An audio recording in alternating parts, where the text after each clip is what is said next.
جسمانی بناوٹ کو ابتدائی حالت کی طرف لوٹا دیتے ہیں۔ بس کیا وہ نہیں سمجھتے؟ تو اس آیہ مبارکہ کو سامنے رکھتے ہوئے ہم نے انسان کی عمر کے مختلف ادوار کو اور اس سے متعلق بعض قرآنی آیات کو ڈسکس کیا تھا، پھر احادیث مبارکہ کے ذخائر میں سے بھی، پھر انسان کی عمر کے مختلف حصوں کے متعلق جو حدیث مبارکہ میں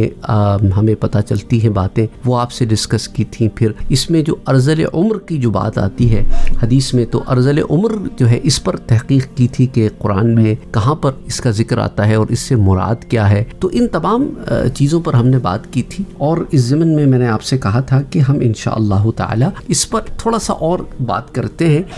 آج جس ٹاپک پر میں بات کرنا چاہتا ہوں، اگین اس سلسلے کو ہم پھر آگے جاری رکھیں گے۔ ایک نقطے پہ آج بات کرتے ہیں کہ علماء، عاملین اور اولیاء اللہ جو ہوتے ہیں، اللہ کے ولی جو ہوتے ہیں،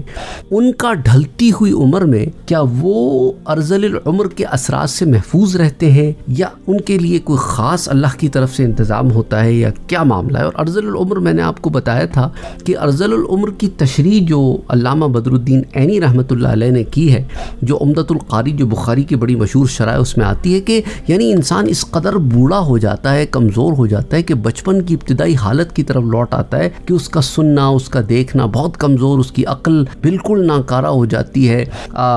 شرعی امور کو بھی وہ انجام نہیں دے پاتا، فرائض بھی اپنے ادا نہیں کر پاتا، اپنے ذاتی کام نہیں کر پاتا، اپنی پاکیزگی اور صفائی کا خیال نہیں رکھ پاتا، گھر والوں پہ بوجھ سا بن جاتا ہے اور موت کی تمنا کرنے لگتا ہے۔ تو ایک عجیب سی کیفیت ہوتی ہے جسے ارذل العمر کہا گیا اور اس سے پناہ مانگنے کے لیے کہا گیا ہے۔ تو عام لوگوں کے بارے میں جو معاملہ تھا وہ تو میں نے آپ کے سامنے رکھ دیا کہ 40 سال کے بعد عموماً کیا ہوتا ہے، 40 سال کی عمر کو انسان جب ٹچ کرتا ہے نا، اس کے بعد جو ہے ایک انحطاط کا دور شروع ہو جاتا ہے، یعنی کہ انسان کے جسم میں ایک ڈاؤن ورڈ گراف شروع ہو جاتا ہے۔ اس کی سماعت ہو گئی، اس کی بصارت ہو گئی، اس کی امیونٹی ہو گئی، اس کی اعصاب ہو گئے، کمزور ہونے شروع ہو جاتے ہیں، بدن میں وہ پاور نہیں رہتی، وہ طاقت نہیں رہتی، حافظہ خراب ہونا شروع ہو جاتا ہے، عقل کام نہیں کرتی، آہستہ آہستہ جو ہے وہ دور شروع ہو جاتے ہیں کہ بچوں کی سی باتیں، ذہانت اور فطانت کا کم ہونا۔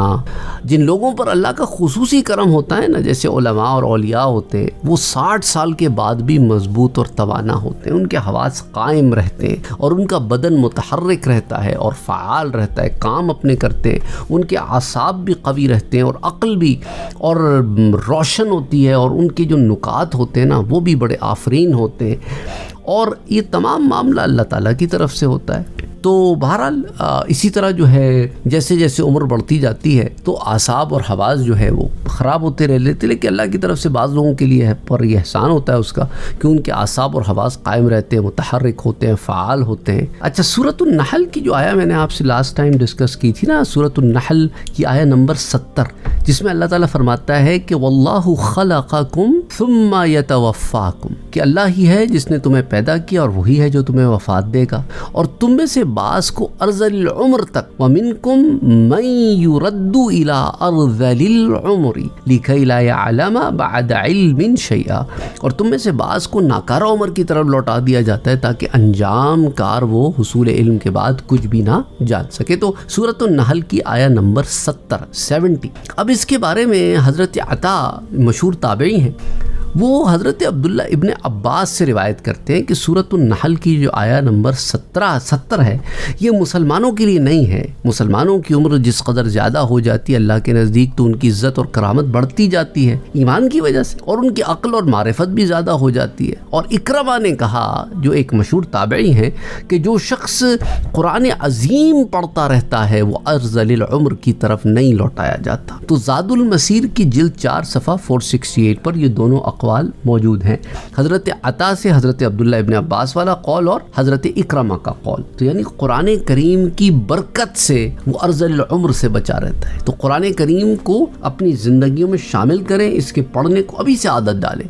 اور اسی طرح بعض مفسرین یہ بھی لکھتے ہیں ضمن میں کہ مسلمانوں میں سے جو بے عمل اور بدکار ہوتے ہیں اور حاسد ہوتے ہیں، تکبر والے ہوتے ہیں، پراؤڈ والے ہوتے ہیں، اسی طرح فحاشی کرنے والے، متفاحش ہوتے ہیں، انڈیسنٹ، اموڈسٹ ایکٹس کے اندر ہوتے ہیں، بد اخلاق ہوتے ہیں، تو اور اسی طرح حقوق اللہ اور حقوق العباد کو ضائع کرتے ہیں، اللہ کے رائٹس کو اور جو بندوں کے، اللہ کے بندوں کے جو رائٹس ہیں ان پر ان کو پورا نہیں کرتے، تو اللہ تعالیٰ ان کو بطور عقوبت کے اور سزا کے دنیا میں ناکارہ عمر کی طرف لوٹا دیتا ہے. تو یہ معاملہ ہر مسلمان کے لیے نہیں ہے اور یہ اللہ کے لیے خاص ہے. اس لیے بعض مفسرین نے اس ضمن میں یہ بھی لکھا ہے کہ ارذل العمر کی طرف لوٹا دینا کسی مسلمان کا یہ اللہ کی طرف سے سزا بھی ہو سکتی ہے, ضروری نہیں ہے لیکن سزا بھی ہو سکتی ہے. اور یہ سزا ہو سکتا ہے اس کے گناہوں کا کفارہ بن جائے نا, کیونکہ ایمان والے کو جو بھی پرابلم ہوتی ہے, جو بھی تکلیف ہوتی ہے, اس کے ایمان کی بدولت جو ہے وہ اس کے لیے گناہوں کے دھلنے کا سبب بن جاتی ہے, بشرطے کہ وہ صبر کرے. تو بہرحال اللہ سبحانہ و تعالیٰ سے امید ہے کہ پھر وہ آخرت میں اسے ان نیکیوں کو عطا کرے گا یا پھر اس کے گناہوں کو کم کر دے گا, بخش دے گا. تو اس لیے دعا کیا کرنی چاہیے کہ اللہ مجھے ارذل العمر سے محفوظ رکھنا, مجھے ناکارہ عمر سے بچانا, مجھے کسی پر بوجھ اور بار نہ بننے دینا, صرف اپنا محتاج رکھنا اور کسی کا محتاج نہ کرنا, اور اس دنیا میں چلتے پھرتے اٹھانا. اور یہی دعا ہم نے اپنے بڑوں سے بھی سنی جب ہم چھوٹے تھے. اب سمجھ نہیں آتی تھی اس وقت کہ یہ دعائیں ایسے کیوں مانگتے ہیں. اب جب ہماری عمر بڑی ہوئی تو بات سمجھ میں آئی کہ یہ دعا کیوں مانگتے. جب ہم نے دنیا دیکھی تو بات سمجھ میں آئی کہ وہ یہ دعا کیوں مانگتے. تو بہرحال اللہ سبحانہ و تعالیٰ سب کے لیے آسانیاں پیدا فرمائے, آمین یا رب العالمین. تو اللہ سبحانہ و تعالیٰ کی طرف سے یہ خاص معاملہ ہوتا ہے اللہ کے اولیاء کے ساتھ. اور اگر آپ عام انسان رہتے ہوئے چاہتے ہیں کہ آپ کے ساتھ بھی معاملہ ذرا آسان ہو اور ناکارہ اور ارذل العمر سے بچ سکے, تو آپ نے کیا کرنا ہے, قرآن عظیم کو پڑھنا ہے اور پڑھنے کا معمول بنانا ہے. اس کو آپ اپنے زندگی کے روزمرہ روٹین میں شامل کر لینا ایک دفعہ. تو انسان چونکہ قرآن کریم پڑھتا ہے جو اللہ کا کلام ہے, اس کے پڑھنے سے دماغ شارپ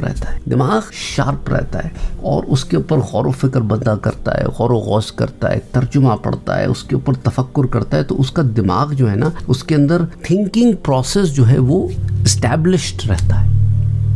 اور قرآن کی برکت سے اس کے اندر قرآن کا جو نور ہے نا, اس کی نورانیت سے بہت ساری پرابلمز ویسی روحانی ہوں کہ جسمانی ہوں وہ دور ہوتی چلی جاتی. It's part of the miracle of Quran ہے basically, it's one of the miracles of Quran, جس سے جو ہے انسان کے اوپر بڑا اللہ کا کرم ہوتا ہے. تو اینی وے یہ ایک نقطہ تھا جو میں نے آج آپ سے ڈسکس کرنا تھا. پھر انشاءاللہ تعالی اسی آیہ مبارکہ سے متعلق اور نکات بھی ہیں, پھر وہ اگلے درس میں انشاءاللہ تعالی پھر دیکھتے ہیں. السلام علیکم ورحمۃ اللہ وبرکاتہ.